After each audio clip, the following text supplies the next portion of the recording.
আসসালামু আলাইকুম এভরিওয়ান, সবাইকে স্বাগতম। আজকে আমি তৈরি করে দেখাবো মাছের মাথা দিয়ে লাউ রেসিপি।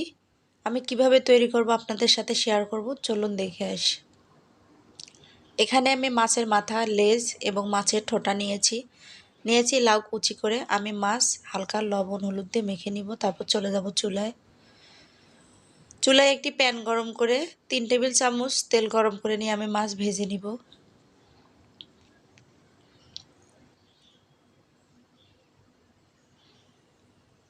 মাছ এক পাশে ভাজা হয়ে গেলে আমি আবারও অন্য পাশ ভেজে নিব।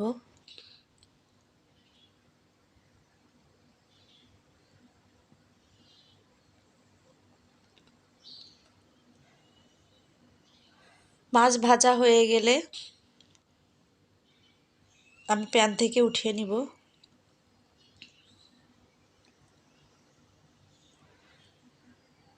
তারপর একই তেলে আমি দিয়ে দিব 1 চামচ পাঁচফোড়ন। ফোড়ন হালকা একটা ফ্লেভার হয়ে আসলে তারপর আমি দিয়ে দিব পেঁয়াজ কুচি। পেঁয়াজ এখানে আমি 2টা বড় সাইজের পেঁয়াজ নিয়েছি। পেঁয়াজ হালকা ব্রাউন কালার হয়ে এলে এর মধ্যে দিয়ে দিব 3 টেবিল চামচ পরিমাণ পানি, এতে করে পেঁয়াজের ঝাঁঝালো গন্ধটা চলে যাবে। দিয়ে দিব 1 চা চামচ জিরা গুঁড়ো, দিয়ে দিব 1/2 চা চামচ রসুন বাটা, 1/2 চা চামচ হলুদ গুঁড়ো, 1/2 চা চামচ মরিচ গুঁড়ো। এবার মশলাগুলোকে ভালো করে কষিয়ে নিতে হবে। মশলা হালকা কষানো হয়ে গেলে এর মধ্যে দিয়ে দিব আমি স্বাদ মতো লবণ আবারও মশলার সঙ্গে ভালো করে কষিয়ে নিব। কষানো হয়ে গেলে দিয়ে দিব লাউ কুচি। এবার আমি ভালো করে লাউগুলোর সঙ্গে মশলা কষিয়ে নিব।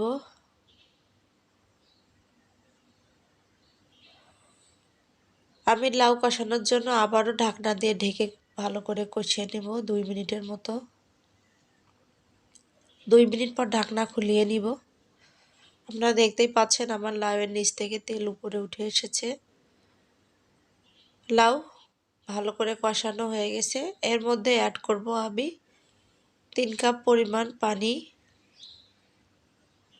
পানি অ্যাড করা হয়ে গেলে আমি ঢাকনা দিয়ে ঢেকে দিব এবং লাউ সিদ্ধ হয়ে আসার পর ঢাকনা খুলিয়ে নিব। আবারও নেড়ে দিব। আমার লাউ অনেকটা পরিমাণ সিদ্ধ হয়ে গেছে।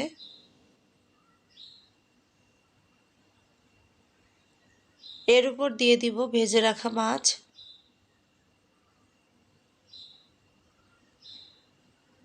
মাছ দেওয়া হয়ে গেলে আবারও আমি ঢাকনা দিয়ে 5 মিনিটের মতো রান্না করে নিব।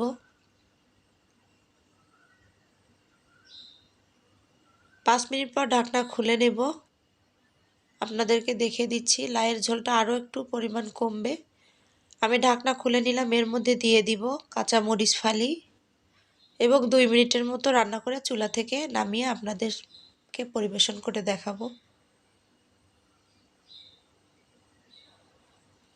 আমার তৈরি হয়ে গেল ঝটপট অল্প উপকরণে লাউ দিয়ে মাছের মাথা রেসিপি। আমার ভিডিওটি ভালো লাগলে অবশ্যই লাইক কমেন্ট শেয়ার করবেন। ধন্যবাদ।